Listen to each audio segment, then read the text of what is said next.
తెలంగాణలో ఏ పార్టీ గెలుస్తుంది? కేసీఆర్ మళ్ళీ ముఖ్యమంత్రి అవుతారా? కాంగ్రెస్ గెలిస్తే ముఖ్యమంత్రి ఎవరు? కాంగ్రెస్ గెలిస్తే కేసీఆర్ బీఆర్ఎస్ నేతల పరిస్థితి ఏంటి? రెండు పార్టీలకు మెజారిటీ రాకపోతే పరిస్థితి ఏంటి? ఇలాంటి అనేక ప్రశ్నలకు ఎన్నికల ఫలితాలు సమాధానం చెబుతాయి. అయితే ప్రస్తుతం బీఆర్ఎస్ కి దీటుగా కాంగ్రెస్ పార్టీ కూడా ఎన్నికల ప్రచారంలో దూసుకుపోతోంది.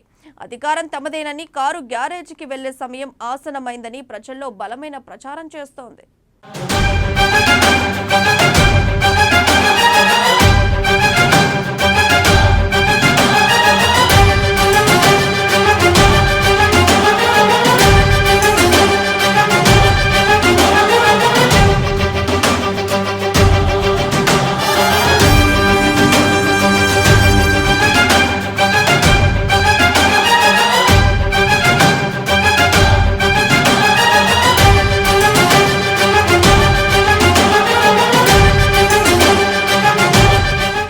రసవత్రంగా రాజకీయ సమరం, విజయమే లక్ష్యంగా అభ్యర్థుల ప్రచారం. తెలంగాణలో మార్పు కోరుకుంటున్న ప్రజలు. కాంగ్రెస్ కి 70 నుంచి 80 సీట్లు వస్తాయని సర్వేలు. తీవ్ర పోటీ ఉంటే 55 నుంచి 60 స్థానాలు వచ్చే ఛాన్స్. డిసెంబర్ 9న సీఎంగా ప్రమాణ స్వీకారం చేసేదెవరు?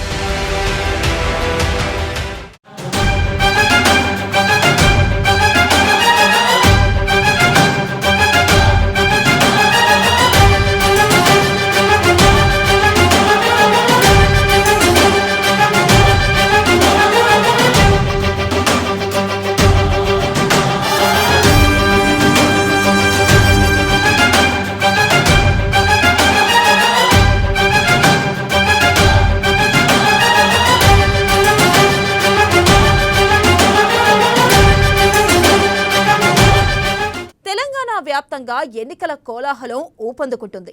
పోలింగ్కు సమయం సమీపిస్తున్న కొద్దీ రాజకీయ సమరం రసవత్రంగా మారుతుంది.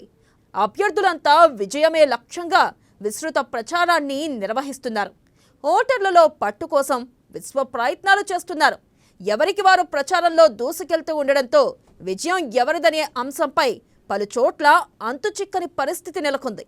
తెలంగాణలో కాంగ్రెస్ బీఆర్ఎస్ మధ్యే పోటాపోటీ ఉండే అవకాశం ఉందని సర్వే సంస్థలు అంచనా వేస్తున్నాయి. తెలంగాణ అసెంబ్లీ ఎన్నికలు సమీపిస్తున్న కొద్దీ బీఆర్ఎస్ కాంగ్రెస్ పార్టీల మధ్య మాటల తూటాలు పెలుతున్నాయి. బీఆర్ఎస్ కాంగ్రెస్ మధ్య పోటీ అంశం జనాల్లోకి వెళ్ళిపోయింది.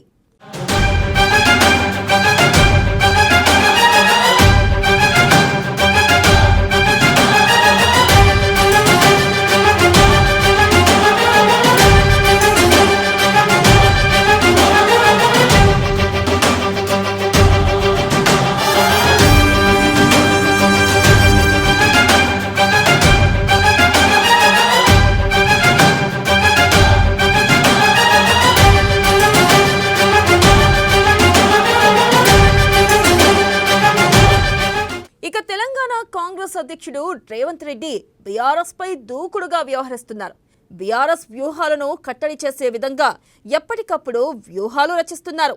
పార్టీని రేసులోకి తీసుకెళ్లడంలో సక్సెస్ అయ్యారు. అయితే బీఆర్ఎస్ పార్టీకి 72 నుంచి 76 సీట్లతో అధికారంలోకి రావచ్చునని సర్వేలు సూచిస్తున్నాయి. కానీ కాంగ్రెస్ సభలకు వస్తున్న స్పందన గమనిస్తే తెలంగాణ ప్రజలు మార్పు కోరుకుంటున్నట్లు స్పష్టమవుతుంది. కాంగ్రెస్ ప్రచారం, అది అనుసరిస్తున్న వ్యూహాలు ఈసారి కాంగ్రెస్ ని గెలిపించవచ్చు.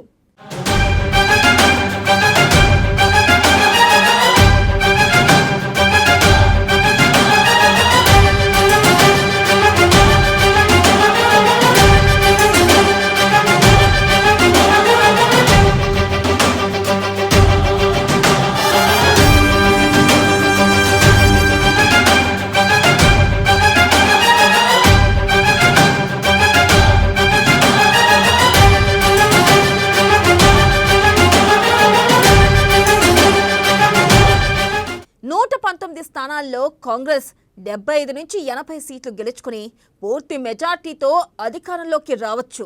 లేదా తీవ్ర పోటీ కారణంగా 55 నుంచి 60 సీట్ల వరకు వచ్చి ఆగిపోవచ్చని రాజకీయ పండితులు చెబుతున్నారు.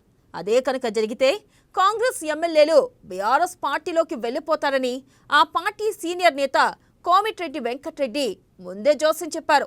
కనుక కాంగ్రెస్ పూర్తి మెజార్టీ సాధించలేకపోతే దాని కష్టమంతా బూడిదలో పోసిన పన్నీరే అవుతుంది.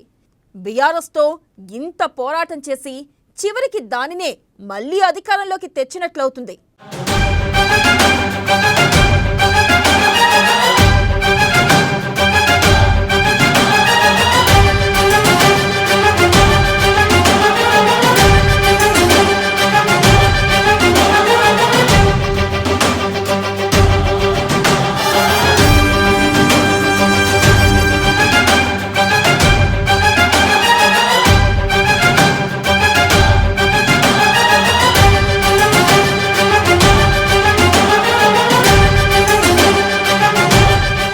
ఇక బీఆర్ఎస్ గెలిస్తే కేసీఆర్ మళ్లీ ముఖ్యమంత్రి అవుతారని అందరికీ తెలుసు.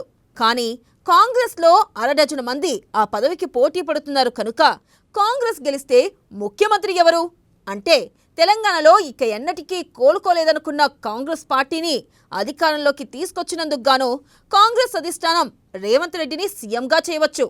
ఆ ధీమాతోనే ఆయన డిసెంబర్ 9న ముఖ్యమంత్రిగా ప్రమాణ స్వీకారం చేస్తానని ప్రకటించారు కూడా.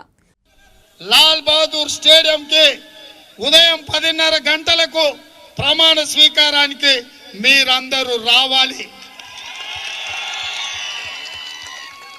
తారీఖు చెప్తున్నా, సమయం చెప్తున్నా.